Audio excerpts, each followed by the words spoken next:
Meus queridos e minhas queridas, sejam todos muito bem-vindos a mais um Passando de Nível, um recorde. A gente tá gravando o quarto episódio consecutivo, olha só que maravilha. A gente nunca chegou nesse ponto, então já estamos batendo um recorde aí.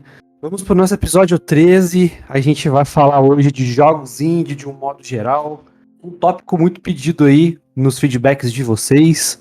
É claro que eu não estou sozinho, estou aqui com o meu parça de games, que é sempre bom falar de games, Felipe contra o Tédio. Fala, Léo. E aí, beleza? Eu acho que a gente já pode até parar de contabilizar ali os consecutivos, porque a partir de agora vai. passando de nível não para mais. Estamos passando de nível e passando de fase aí, ó. Cada vez vai ser mais e mais episódios sem interrupção. Vai ser daqueles jogos que eterno, né? Que a gente passa de nível, passa de fase e não zera o jogo, né? Agora não tá em alta os jogos como serviço, então é tipo isso aí, ó. É como se fosse um Destiny aí. Esses jogos que você vai aí jogando pra sempre. Exatamente. E Felipe, hoje nós temos uma convidada, porque, né, você sabe, a gente precisa de uma pessoa estudada, que tem PhD no assunto, que, né, senão a gente vai ficar falando aqui, que é senhorita Gislene. Boa noite. PhD não, só tenho pós-graduação. Aí, tá vendo? Nossa senhora, eu vou ficar até constrangido aqui de ficar falando as abobrinhas que a gente fala, Léo, normalmente.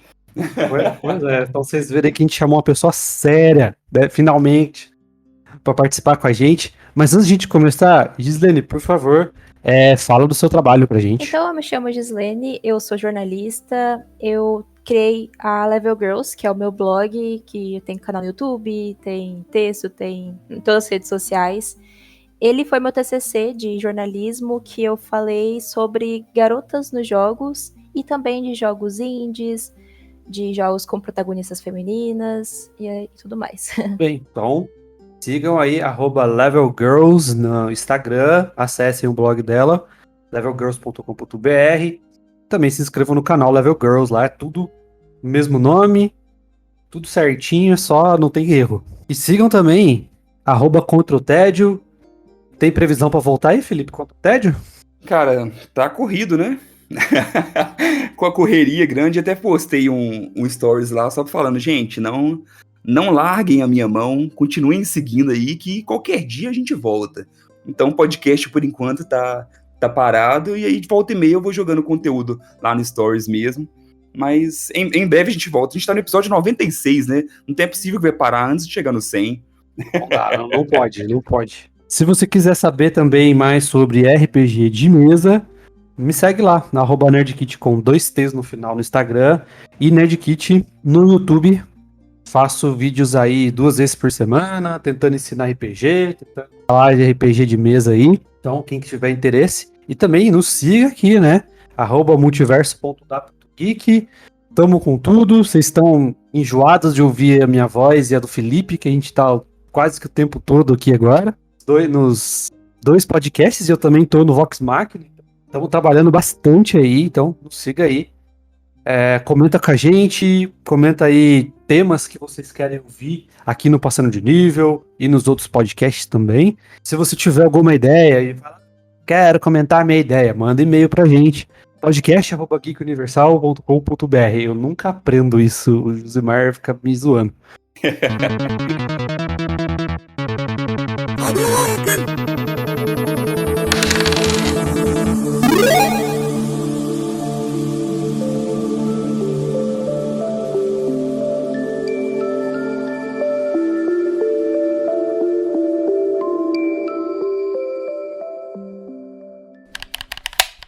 Vocês aí, principalmente a Gislene, acho que ela joga mais indies do que a gente, pelo que eu vi no conteúdo dela.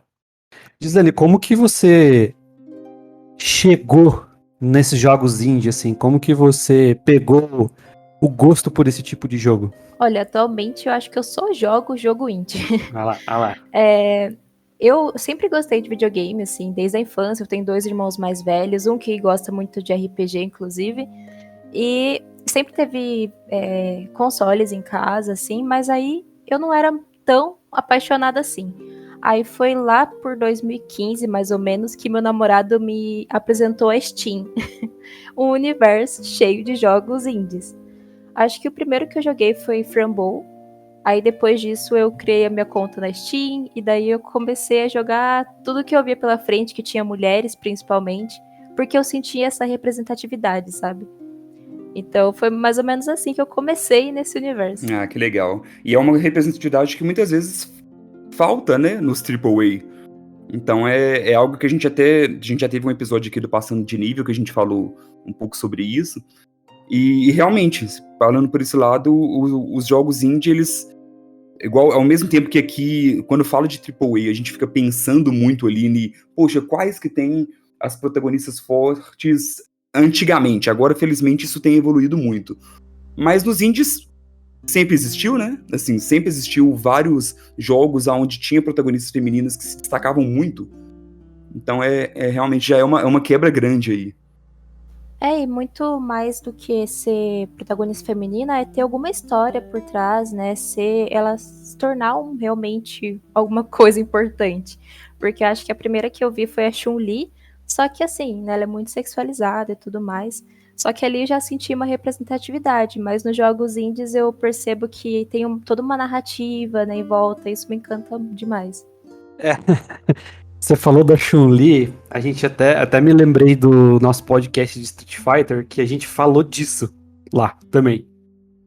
E que esse tipo de situação tem melhorado, de certo ponto, né, do nosso ponto de vista lá, mas do Street Fighter não, os caras não estão nem aí.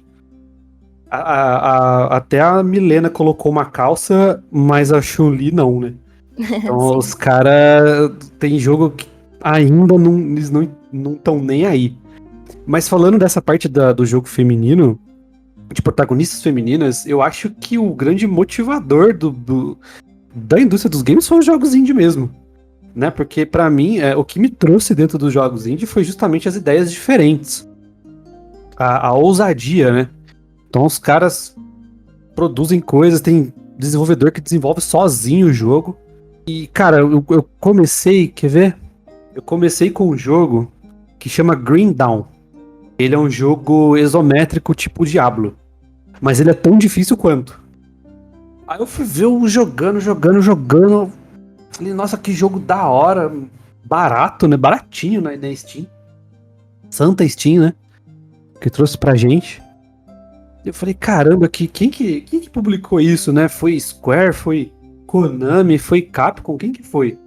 Aí fui ver, não. É Crate Entertainment, que hoje é uma puta indústria de desenvolvimento, né?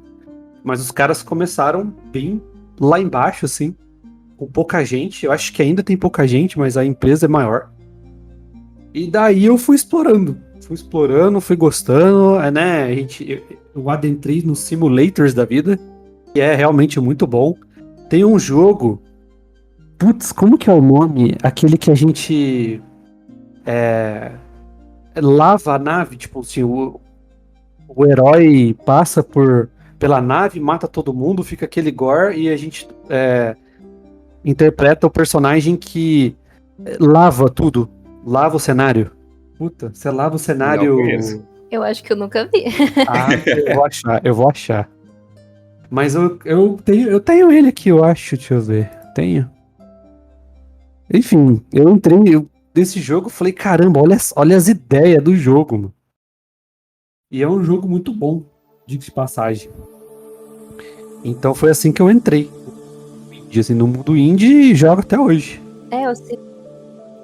Eu citei a Frambow, né? Mas eu nem expliquei o jogo, mas eu sempre gostei de terror, assim, desde criança. Então, quando eu vi esse jogo que meu namorado comprou pra mim, e ele é assim, aquele terror psicológico mesmo, sabe? Acho que se eu falar muita coisa vai ser spoiler, acho que muita gente já conhece esse jogo também. Mas assim, ele é bizarro e é muito legal de jogar, porque assim, é bem único mesmo a história, assim. Parece que você tá assistindo um desenho, né? Que no caso é um desenho, mas um filme, assim, bem complexo. Você viu o que saiu agora em janeiro? Children of Silent Town? Ah, eu vi. Eu queria muito esse jogo. Eu joguei a demo dele faz 2020, eu acho. Porque teve muitos adiamentos, né, com a pandemia. Eu acho que esse jogo caiu no meio lá. Isso, ele tem a mesma pegada. Sim. A mesma pegada. Tem Eu até gatinho coloquei também. Tem.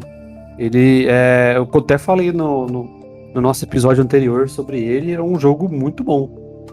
E não parece ser curto, que é melhor ainda. Já no meu caso, eu sempre joguei também, né, desde da infância, e eu sempre gostei muito dos jogos meio alternativos. Então, até mesmo na época do Super Nintendo, por exemplo, até mesmo depois do lançamento de Smash Bros, Earthbound ficou com bastante sucesso por causa do NES e dos personagens ali, mas eu tinha o cartucho de Earthbound. Então, assim, sempre esses jogos que eram meio diferentes sempre me chamaram muita atenção. Mas aí foi passando o tempo, até que na época de Xbox 360, eles lançaram o que eles chamavam de XBLA, né, que é o Xbox Live Arcade, que era um serviço que de certo modo, mudou tudo no cenário dos indies, porque era um serviço que incentivava, né, a distribuição digital da própria Microsoft no console de jogos independentes. Então, era em um preço muito acessível, comparando com os outros jogos AAA, e você conseguia deparar com vários jogos que normalmente seria difícil de achar para quem não tinha computador, sempre foi o meu caso, sempre fui mais do console.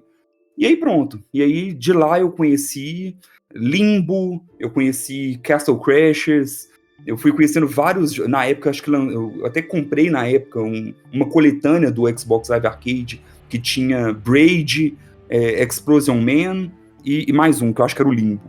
E aí pronto, daí veio a paixão, sabe, de gostar bastante de todos esses jogos que sempre eram muito inventivos, né, sempre saía um pouco do padrão, onde chegou um momento onde jogos estavam seguindo muita fórmula, estava sempre naquela mesma fórmula, o AAA, e já os indies iam sempre tentando quebrar um pouco disso.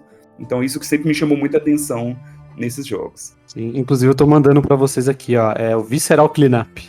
Acabei de mandar aqui, depois vocês veem. Não conhecia. Ó a carinha do jogo aí, ó.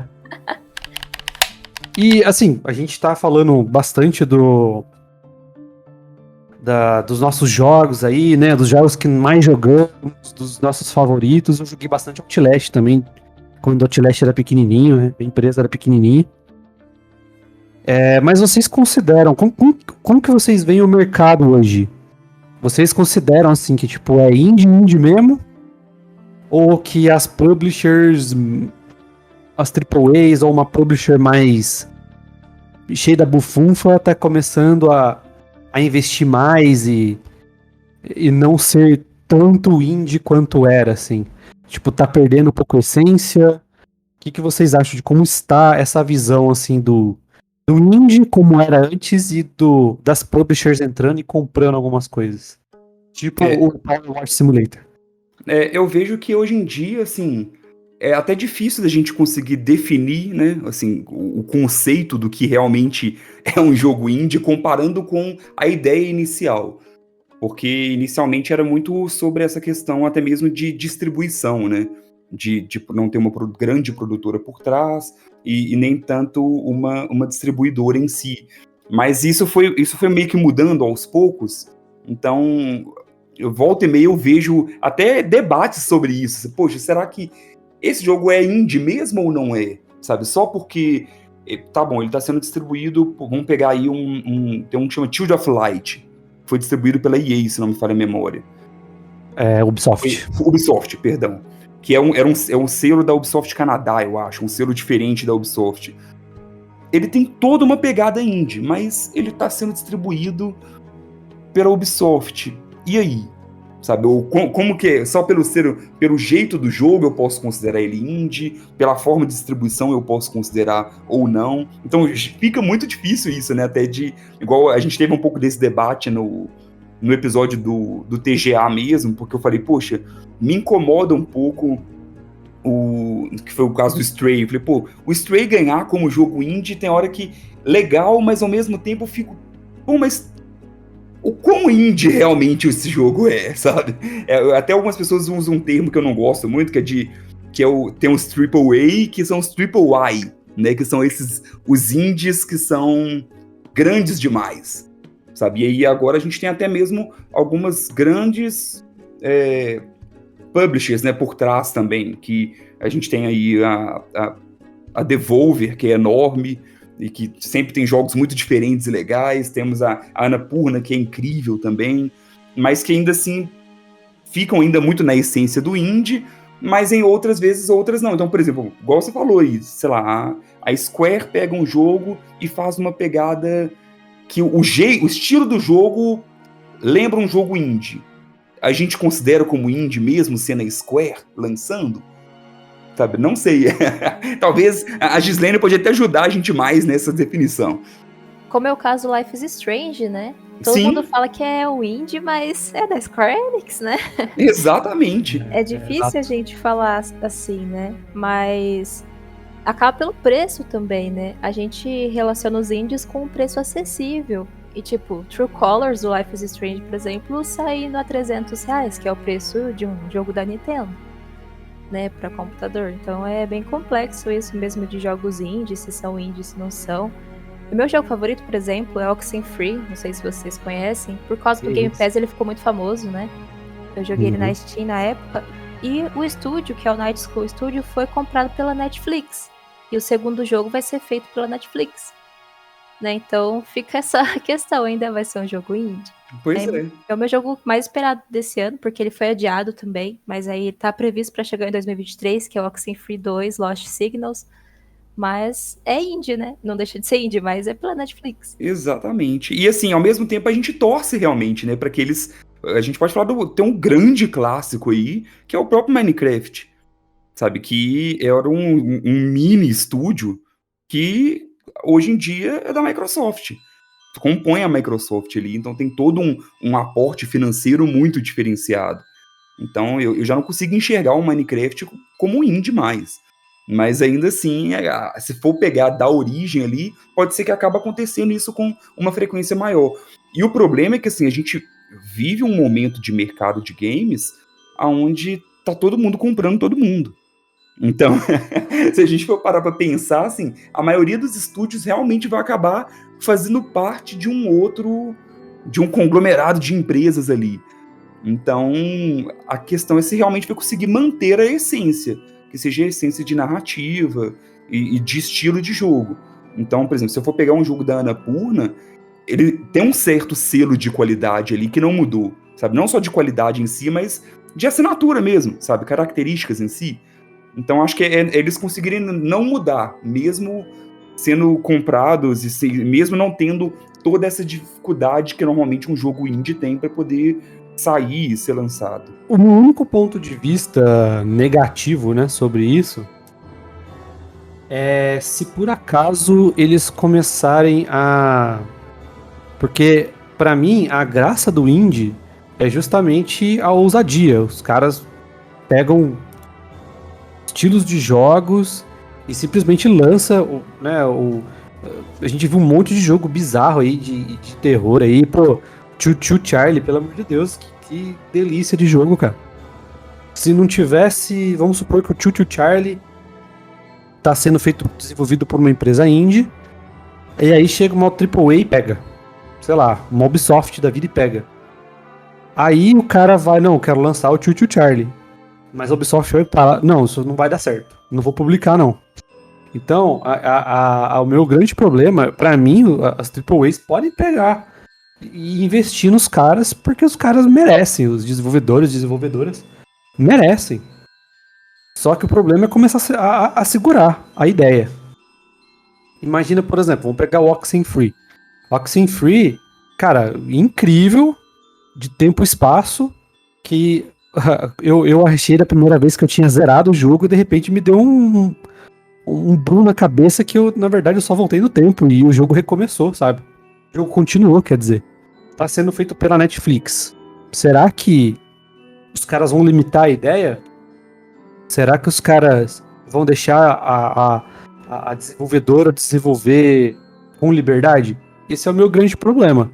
Porque a gente vê dentro dos AAAs várias coisas sendo canceladas ou exageradamente adiados por causa disso. Os caras inserem uma ideia e falam, ó, não, essa ideia não vai virar, sai do jogo. essa ideia não funciona, tira. Adia. Que é o que aconteceu com o Cyberpunk, né? Foi um entra e sai de coisas que os caras falaram, não aguento mais, eu vou lançar assim mesmo. Mas foi tanto tira e põe do jogo que acabou lançando daquele fiasco e só agora os caras estão arrumando o jogo. Então esse é o meu grande problema. Então não sei se o quanto isso impactaria no mercado, assim. O bom, assim, do Oxenfree, por exemplo, sair pela Netflix, é que mais gente tem acesso, né? Porque caso você assine Netflix, já tá lá e você pode jogar no celular, né? Tablet, né? Que foi o meu caso, eu rejoguei ele, porque na época só tinha em inglês, e eu tinha jogado só em inglês. E aí, como ele ficou famoso, aí teve mais localizações, né? E saiu para mais plataformas também. Então eu acho que tem essa questão, né? Acaba que mais gente tem acesso quando vai para empresas maiores, e eles conseguem esse investimento e localizar para várias línguas e ser mais acessível, né? Eu acho que esse é o ponto positivo, né? E Sim. também os desenvolvedores serem remunerados corretamente, né? Da forma que eles merecem, porque a gente sabe que é bem difícil, né? Sim. Eu confio, viu? Eu confio que a maioria manteria a essência. Eu lembro que eu assisti um documentário há um tempo atrás, que era justamente sobre jogos indie. Eu acho que era. Que tinha o Jonathan Blow, que é o criador ali do Braid e do The Witness, e mais outros dois, e mostravam ali meio que a dificuldade deles para conseguir lançar os jogos. E eu lembro que na época, no documentário, acho que é o próprio Jonathan Blow mesmo, ele até comenta mesmo isso, assim, que ele não teria interesse de trabalhar em uma empresa que limitaria a criatividade dele. Então eu acho que talvez eles devem meio que colocar um pouco dessa cláusula ali, né, de não ter essa limitação da criatividade em si, para poder integrar uma empresa maior. Porque eu acho que é isso, assim, sei lá, se vamos pegar aí uma Ubi, igual a gente citou. Se a Ubi quer lançar mais o formatinho dela, de torre, de etc., igual um dos jogos Ubisofts ali, ela já tem equipe que faz isso, né? Então acho que se ela for compor uma outra empresa que costuma criar conteúdo um pouco mais original, o ideal é que não tirasse essa essência, porque de restante ela já possui. Voltando aí pro debate do que é indie ou não, quando a gente fala sobre originalidade, tem AAA que é muito original também, né? Que até isso também gera um pouco de dúvida. Falando, por exemplo, do Sr. Kojima, que, sabe, é indie? Não é indie, mas, por exemplo, um Death Stranding da vida é muito diferente de tudo, né? Então, até o próprio fator originalidade a gente não pode colocar tanto como um fator decisivo para ser considerado como indie ou não. Não dá, né? Eu acho que a parte da compra aí dos AAAs é para competir mesmo, né? Porque eu vi, assim, esse mercado indie crescer muito. E você tem... O YouTuber, ele é um cara que incentiva muito, né? O Edu lá, o Games Edu, sabe? Ele faz gameplay de zoeira, mas ele só joga jogo indie. E ele incentiva pra caramba. Tanto que saiu lá um jogo de meme brasileiro, desenvolvido por um brasileiro 2D. É um jogo de plataforma 2D, assim. Né? Então eu acho que os caras estão... Você falou da compra de um, compra de outro. É mais ou menos assim que vai funcionar agora. E hoje em dia, realmente, assim, é mais fácil você achar conteúdo e indicação de jogos indies, né? Assim, os canais que eu sigo de games, a maioria é voltado para jogo indie. Uhum. Então, igual você comentou aí do Games Edu, eu quero aproveitar e falar do Nautilus, que para mim assim, é obra-prima, é arte em vídeo de YouTube. Então, quem não conhecer, procura Nautilus, tanto em podcast quanto, né, no YouTube, porque realmente, assim, eles indicam muita coisa boa e de uma forma muito incrível também. Então eu fico feliz, assim, antes com certeza era muito mais difícil, mas hoje ainda tem muitos desafios para lançar um jogo, com certeza, mas com o advento aí da facilidade das redes sociais, da internet, da divulgação, acaba que consegue chegar em mais pessoas, né, com mais facilidade. O Overloader também é muito legal, o conteúdo deles, que eles fazem é bem parecido assim com o Nautilus também, só que eles têm podcast também. Sim, e adoro. Foram grandes inspirações assim para eu criar, porque eu falei, pô, os caras estão fazendo uma coisa única E tá dando muito certo, né, pra eles. Então eu achei muito interessante de ter essa representatividade, que eles fazem um jornalismo mais inclusivo, né, mais consciente e tudo mais. Sim, Overloader, Nautilus e jogabilidade Sim. é a santíssima trindade ali. Que fala muito de jogos indie também, os três.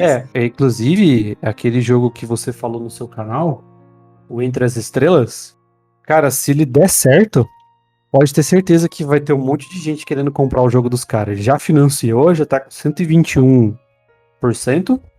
E se esse jogo cair nas graças do povo, pode ter certeza que AAA vai comprar esse.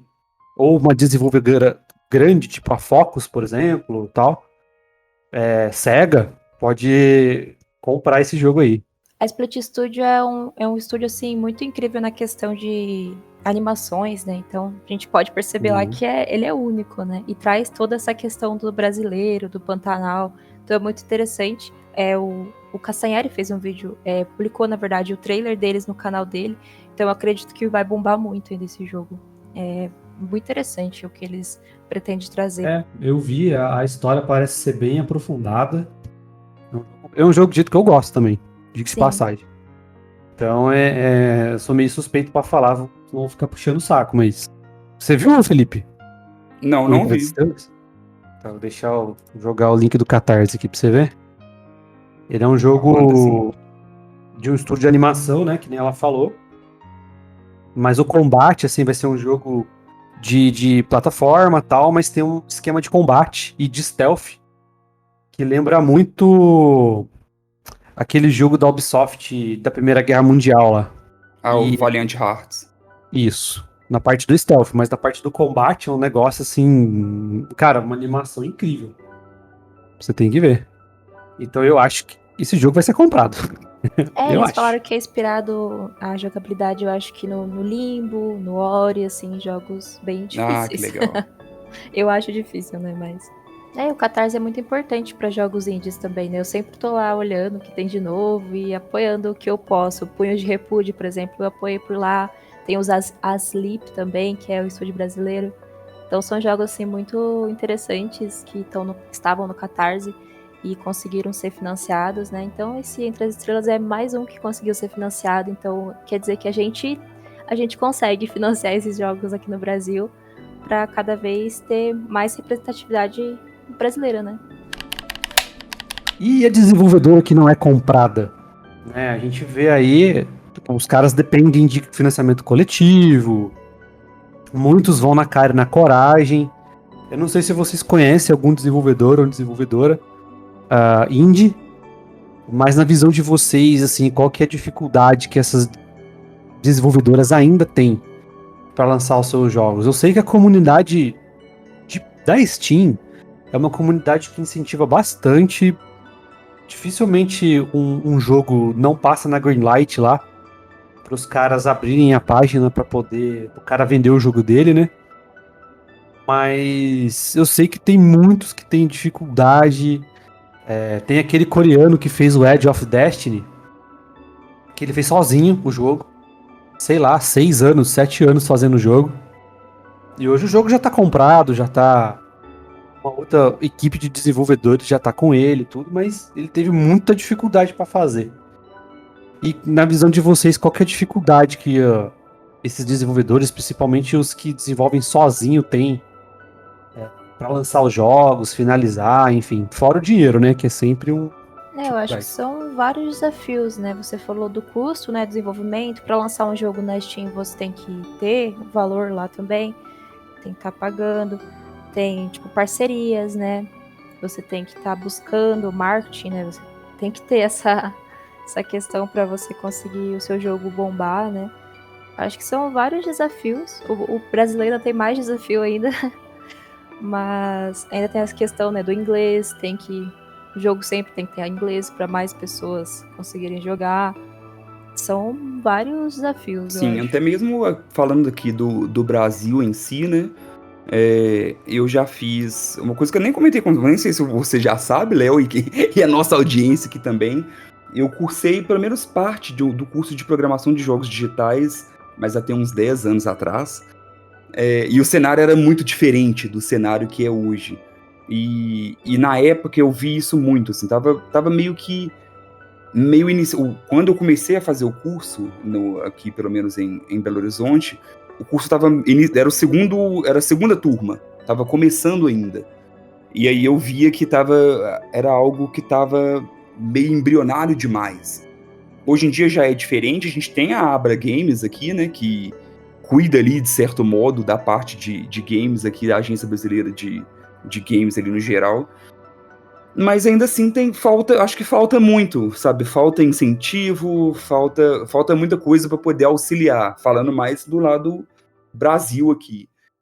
De restante é essa questão, assim, eu acho que o desafio da distribuição muitas vezes é um dos maiores, né? Beleza, o cara foi e conseguiu fazer ali. Como ele vai fazer para isso chegar em uma plataforma ou chegar em mais pessoas? Né? Então isso sempre é um desafio grande, e aqui no Brasil às vezes é um pouco mais difícil, né? Mas aí crescendo outras coisas, igual tem o Big Festival, tem outros eventos que têm crescido aqui no Brasil também, acho que acaba até facilitando um pouco mais dessas ideias saírem do papel. Tem a Avenida Indie na BGS, né? Eu conversei com bastante desenvolvedores brasileiros que estavam lá com os jogos deles, né, pra gente testar, né? E você vê que tem muito jogo sendo feito no Brasil. Então, nesses eventos, eu acho que são primordiais, assim, né? Como as Game Jam também, né? Que as pessoas têm que desenvolver um jogo lá em um final de semana, Sim. super rápido. E até mesmo fica mais fácil, né? Assim, tem muita engine até gratuita, assim, para você tentar e aprender. E hoje em dia, muito tutorial também. Eu tenho um filho, meu filho tem 12 anos.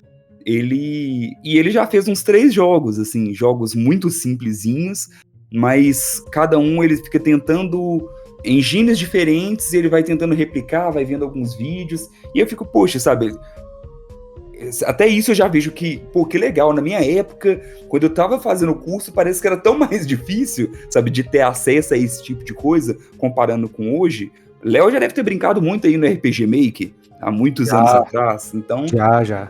Então, era outra coisa também que, na minha época, a gente ficava tentando ali fazer algo, e hoje em dia existe jogo que é feito no RPG Maker, sabe, vendido ali, e porque até com o próprio crescimento do indie, acho que vai caindo por terra essa questão de, não, o jogo precisa ter grandes gráficos, precisa ter... Não, isso tá diminuindo cada vez mais, e aí até facilita um pouco de pequenos jogos terem uma visibilidade maior, né? Não, teve um crescimento...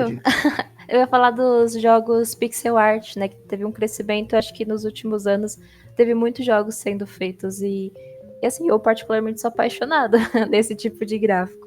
Tem gente que adora os cinematográficos, assim, e tal. Eu prefiro os pixel art, se eu for escolher jogar, por exemplo. É jogo de turno, adoro jogo de turno. Nossa, amo. Mas o que eu ia falar você falou do incentivo, né? Tem um programa de incentivo do governo, né? O Chroma Squad saiu disso, né? Só que o dinheiro para eles não foi o suficiente. Os caras precisaram sair do país para poder desenvolver, para poder pegar recurso, né? Recursos aí que só tinha lá fora, e alguns cursos que só tinha lá fora. Então, esse programa de incentivo, às vezes ele é pouco, mas ele pode ser útil. Só que ele é pouco divulgado. Dificilmente eu ouço alguém falar, principalmente no mercado de game brasileiro, sobre esse programa. E outra coisa que eu acho muito estranho, né, por parte da comunidade brasileira de games mesmo, a gente ainda tem que precisar de youtuber grande falar do jogo. Porque o brasileiro é a segunda maior comunidade de games do mundo. A gente só perde pro Estados Unidos, eu acho, se eu não me engano. Então, como que uma comunidade tão grande como essa não consegue fazer um incentivo, cara? Não consegue apoiar? Você precisa ainda de terceiros estar divulgando para você chegar no jogo, né? Que é o caso desse Entre Estrelas. Eu tenho certeza que se não houvesse divulgação de youtubers, esses caras teriam que, sei lá, adotar outros recursos para poder finalizar o jogo. Porque eu acho que não ia chegar na galera. Até porque, né, igual você falou, Gisele, galera vê mais os gráficos, mais aqueles negócios. E um jogo assim mais simplesinho, talvez as pessoas não olhem, não sei. Mas às vezes eu acho que falta da curiosidade da comunidade brasileira de procurar coisa nova. A verdade é essa, né? Então, sei lá. Às vezes não é só incentivo, não. Às vezes é falta de procura mesmo, falta de interesse de procura, porque gente tem. E assim, e também falando um pouco da questão de consumo também, assim, das pessoas, eu conheço muita gente que ainda torce o nariz pra jogo indie, que não joga, que não gosta, que tem um certo, sem nem mesmo ter testado e experimentado, sabe? Tem muita gente que ainda é muito apegado a gráfico, apegado demais aos grandes estúdios ali, e deixa de conhecer coisa boa. Eu tenho um colega meu mesmo que ele é apaixonado com Souls. Então ele gosta muito desses Bloodborne, Demon Souls, Dark Souls e etc. E eu sempre fiquei comentando sobre jogos indies com ele e ele nunca deu o braço pra torcer. Sempre ficou, não, cara, não, isso aí não gosto, não. Aí um dia desse eu encontrei com ele e ele foi e me falou que tava alucinado com Hollow Knight. E aí eu falei, pô, tá aí, ué. Realmente, mesmo sendo um jogo indie, ainda ele tem vários dos elementos que você gosta em jogo. Sabe, você não gosta da dificuldade, você não gosta de várias coisas ali do Bloodborne, do Dark Souls, você encontra isso no Hollow Knight também, sabe? E encontra mais um monte de outras coisas, que é um baita jogaço. Então, eu acho que também tem que desmistificar um pouco, né? Muitas pessoas têm que conseguir romper essa barreira e ver o tanto de pérola escondida, sabe? É importante a gente fazer um episódio desse, porque muita gente ainda fica muito, não, tá, eu quero saber dos grandes lançamentos, tá, mas e você tá sabendo também dos grandes lançamentos indies, sabe? Não só dos grandes lançamentos ali de EA, Ubisoft, Square e etc. Então eu acho que quem não gosta é porque não conheceu ainda o jogo indie que vai conquistar ali o coração. Exatamente. Por muito tempo, por não ter console, eu não me sentia uma pessoa gamer. E eu jogava muito jogo indie no computador. Mas assim, por serem jogos assim que eu terminava em 5 horinhas, e eu pagava barato, e eu jogava, sei lá, só final de semana, porque tava estudando, eu falei, eu não sou gamer, né? Aí eu fui aprendendo mais sobre esse universo, eu falei, pô, eu sou sim. Não é porque eu não jogo jogos super difíceis, tipo, eu não sou do Souls, não sou do RPG, eu gosto de jogos com narrativa, que eu posso ali no máximo fazer uma escolha, pular algumas coisinhas, uns puzzles, pra mim já tá ótimo. E não sou, tipo, Celeste, tentei jogar, sou péssima. Mas aí eu fiquei, não, existe um mundo em que eu posso tá ali no meio também com esses tipos de jogos, então pra mim foi muito importante. Aí, que legal. Acho que é isso aí, sabe? E o pessoal ainda também tem isso, né? De achar que quem é gamer é quem joga, sei lá, Call of Duty, FIFA. Não, poxa, até você que joga no celular ali, você é gamer também. Sim, os mobiles, tem Exato. muita gente que joga. E fala pro seu amigo aí, ó, que Mortal Shell Souls-like e é indie, tá? Tem Mortal Shell, tem Salt and Sanctuary, tem vários que eu acho que pra ele encaixariam aí. Aquele Hades também, né? Pois é um baita de um roguelike. Senhora.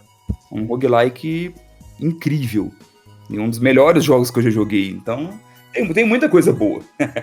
E fez lembrar o nosso podcast da Game Awards. Que a gente nem ia falar do lançamento, a gente falou Hades. Aí falou Hades 2. É um dos jogos mais aguardados pra mim.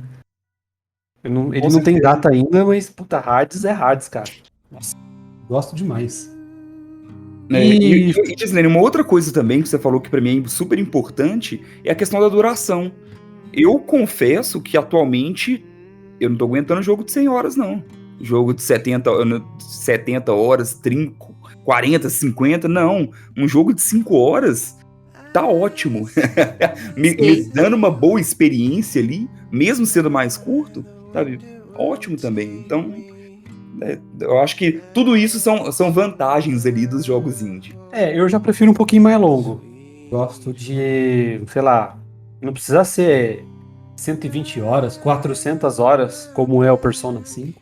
Um joguinho assim de 20 horas pra mim, pra eu poder aproveitar. Mas sabe o que eu percebo muito, Léo? Que assim, quando a gente falando de AAA, pelo menos, muitas vezes eles tentam engordar o jogo de certo modo para poder compensar o preço.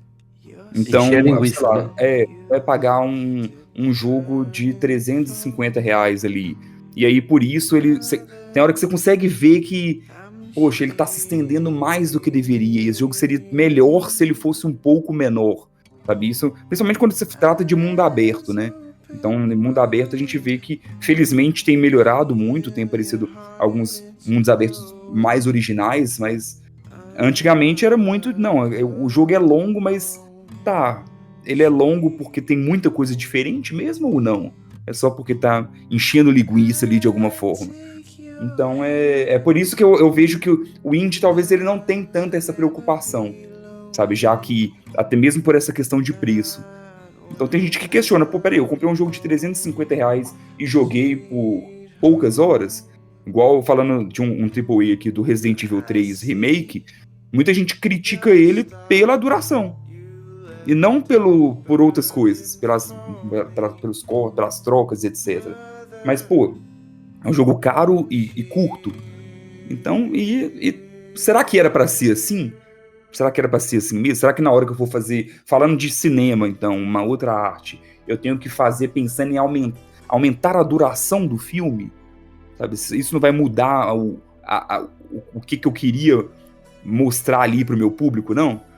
Então acho que é aí que se perde um pouco e talvez o indie ele consegue ser mais preciso nessa questão da duração. E as pessoas têm que definir duração, na minha opinião. Tipo assim, você falou, saiu o Resident 3 Remake carão curto. Curto até que ponto, né? Passou a madrugada inteirinha jogando o jogo, mano? Você não dormiu de quando o jogo não lançou? Porque se você jogar diretão, o jogo é curto mesmo, né? Então eu falo por mim mesmo porque eu tive a minha fase de jogar pra caramba e eu peguei o Batman Arkham Asylum e zerei ele numa noite. Só que eu não fiz os desafios, eu não peguei as coisas do charada, né? Então a galera tem que definir curto. Mas a experiência do jogo do cara é experiência diferente de outra pessoa. Se eu pegar o Resident Evil 3 mesmo, eu vou demorar dias pra zerar, porque eu tenho que jogar parcelado. Sempre que eu vejo horário não, a quantidade de horas que tem um jogo, por exemplo, eu já coloco o dobro pra mim, porque ou se eu demoro pra chegar a tal lugar porque eu quero as conquistas, eu quero explorar tudo, eu já coloco o dobro, porque eu falo, eu vou demorar, fico vendo, se é mundo aberto, então, adeus, eu tenho que ver tudo. E tempo tá difícil ultimamente, viu? E pra vocês, pra gente finalizar, como que vai ser o mercado indie de 2023 pra vocês? Vocês chegaram a ver alguma coisa? Tá na expectativa de algum jogo? Eu sei que tá. 2023 tá com tudo, eu acho, nos jogos indies. Tem, tipo, muito lançamento que tava, assim, pra lançar 2020, 2021, 2022. E tá pra lançar esse ano, tomara que dê tudo certo. Eu tava ansiosa por o Space for the Unbound, não sei se é assim que fala, mas eu fiz a review pra Desconto em Games. E, nossa, foi incrível, assim, eu amei esse jogo. Assim, ele é um pixel art também, é da Indonésia. E ele conta a história de dois personagens assim, que estão no colegial e acontece umas coisas sobrenaturais, assim, é incrível. E tem vários elementos, assim, de quem era gamer nos anos 90. Então, eu adorei. E o que eu mais quero jogar também é Vemba, que é um jogo de culinária indiana. E também o Oxenfree, que eu citei para vocês. E eu acho que os principais que estão com lançamento marcados para esse ano são esses. Eu tô ansioso pelo. Que eu também não tenho certeza se vai sair esse ano, que é aquele The Pluck Squire, que é que parece um conto de fadas, que os personagens saem do livro, então ele brinca ali de ser meio 2D, tem hora que ele passa pra 3D. Eu achei extremamente interessante quando saiu o trailer. Eu acho que tá pra esse ano, mas sem data, então é aquilo, né? Esse ano sem data, a gente nunca sabe se realmente vai mesmo acontecer ou não. Silksong, que é a continuação ali do Hollow Knight, tinha sido citado, já tem muito tempo que tá todo mundo esperando, parece que agora realmente, finalmente vai sair, mas não é certo ainda. E, por enquanto, são esses dois aí. Bom, os meus são... Eu não consigo desgrudar muito do RPG, então eu olho mais os RPGs, né? Então vou colocar o Hades ali, se sair esse ano, né? Não tem data. 2 jogos de Senhor dos Anéis que estão previstos para esse ano, e os 2 são indie. Um é o Senhor dos Anéis Return to Moria, onde os anões vão voltar para Moria e tentar tomar a Moria de volta. Ele é desenvolvido pela Free Range Games, ele vai ser exclusivo pela Epic, então ele vai sair só para PC, e acho que um pouquinho depois vai sair para Xbox, se já não sair junto. Mas ele para PC, ele vai ser exclusivo da loja da Epic. Outro do Senhor dos Anéis é o do Gollum. Eu tô curiosaço pra saber como é que vai ser esse jogo. Ele já é de uma empresa maior, que é da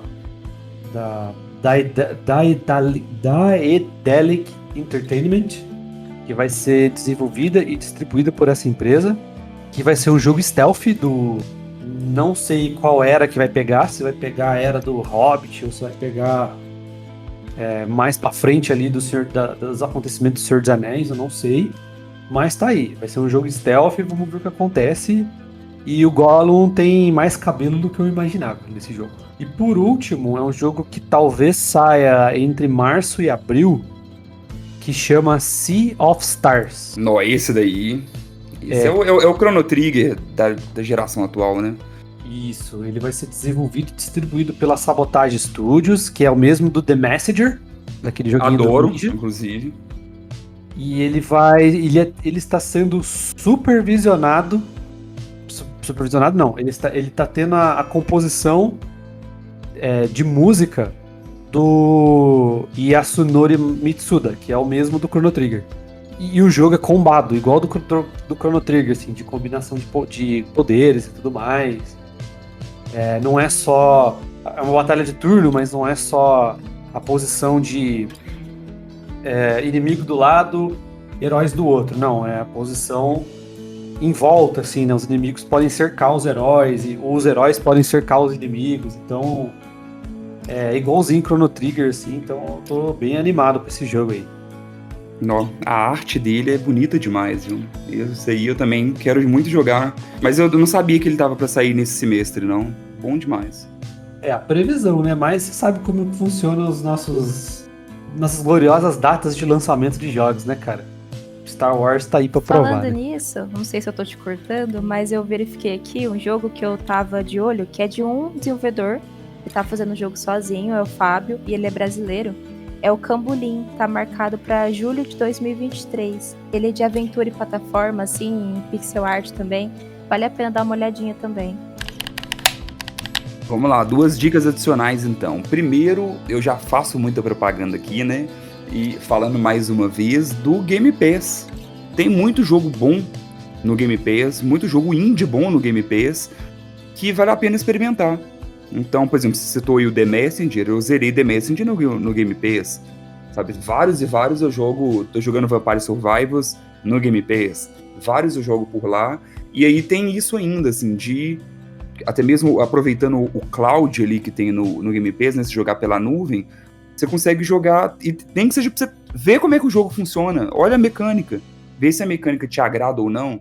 Então, quem já tem a assinatura do Game Pass tem todo um universo de jogos indies ali para poder conhecer. E, além disso, eu acabei até vi aqui o perfil da Gislene e vi que ela é do meu time, que o Nintendo Switch é um baita de um console para poder jogar jogo indie. Então é uma coisa que eu não sabia, eu já sempre gostei de jogo indie, mas tem hora que eu tenho vontade de rejogar os jogos que eu já joguei só para jogar no Switch, porque parece que o Switch ele foi feito para isso. Então quem gosta de jogo indie, pense se não vale a pena mesmo ter um Nintendo Switch. Eu sou uma nintendista novata, eu comprei em novembro meu Nintendo e eu fiz uma matéria lá no meu site de... Acho que eu citei 5 jogos indies pra jogar no Nintendo Switch em 2023. Assim, a Nintendo vai me falir.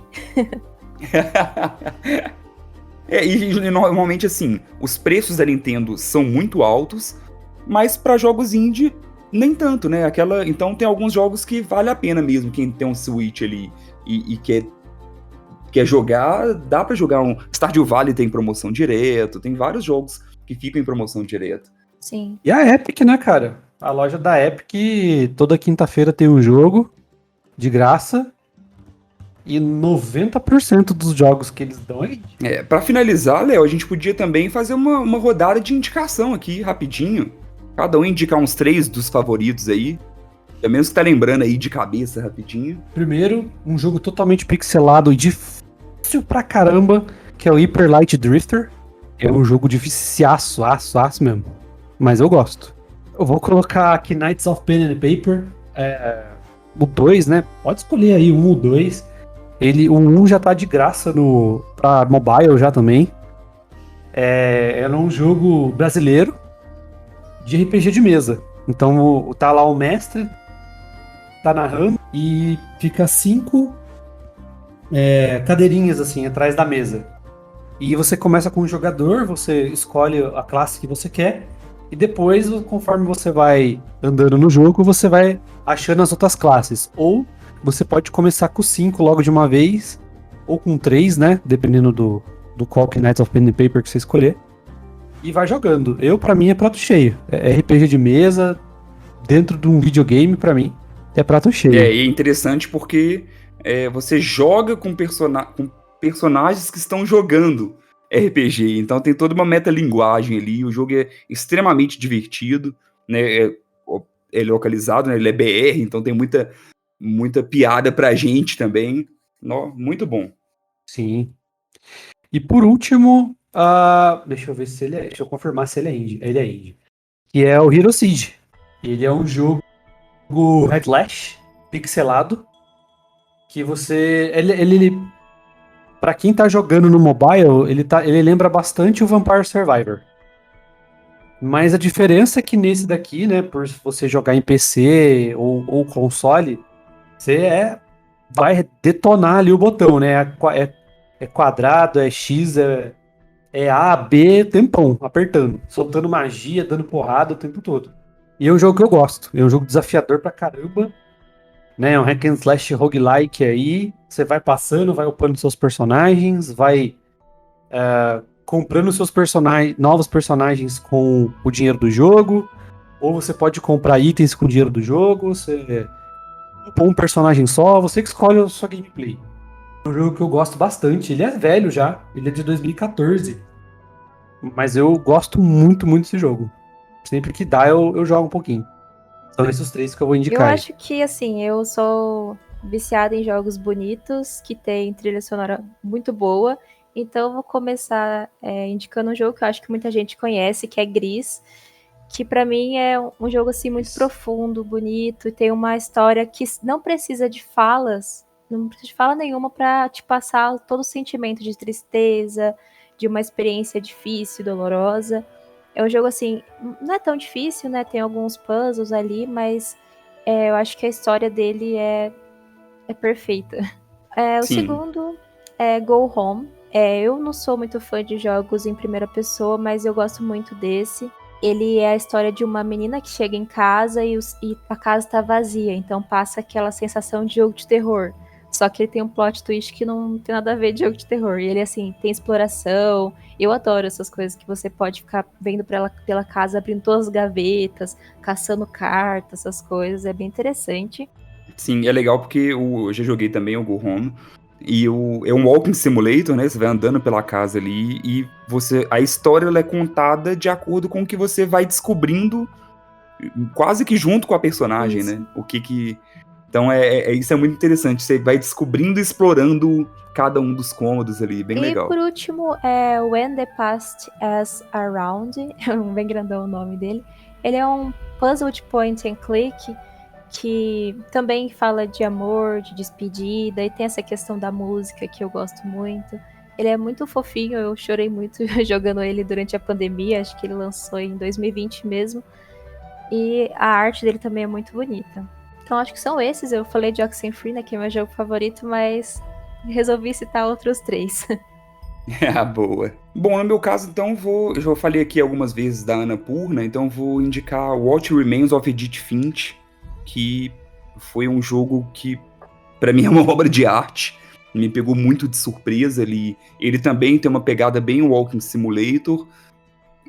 Nele, você controla ali a Edith Finch, que faz parte de uma família onde todos os membros morreram de forma trágica.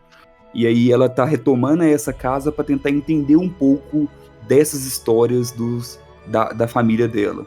Nossa, assim, é lindo. Nossa. É bonito de se ver, é muito interessantíssimo de jogar, tem muitas mecânicas diferentes. Então, em cada uma para você pegar a memória ali, você vê como se fosse como a pessoa morreu. E aí sempre é uma mecânica diferente para jogar e é bonito. O jogo ele mistura, ele tem um pouco de humor, ele tem um pouco de drama, ele é emocionante, jogaço. Poucas horas consegue zerar e ter uma baita de uma experiência. Vale citar que ele é premiadíssimo, né? Ele ganhou muitos prêmios esse jogo. Sim, e merecidíssimo. Merecidíssimo mesmo. Eu lembro que ele, não sei, eu esqueci de que ano que ele é, mas ele não é tão antigo assim não, tem poucos anos. 2017. Mas e foi um dos melhores que eu joguei em 2017. Então é um jogaço mesmo. Além, outro já que falando de mecânica é Slay the Spire, que é um jogo de cartas. Então tem todo um mundo de jogos de carta que eu adoro. Então Slay the Spire, ele inspirou vários outros jogos, inclusive alguns jogos de celular, que também são deck building. Então que tem ele pega um pouco dessa mecânica de roguelike, né, onde você perde e volta, e aí voltando você consegue liberar alguma coisa que vai fazer a sua experiência jogando de novo ser um pouco diferente. E aí fica nessa de ir jogando e voltando. Slay the Spire é barato e te dá horas e horas de diversão, e cada partida é uma coisa totalmente diferente. Então é jogaço também. E o outro, esse aqui acho que todo mundo conhece, mas eu acho que vale a pena mencionar, é Stardew Valley, né? Que já tem aí fazendo anos e anos, eu acho que ele é de 2016, e até hoje sai atualização.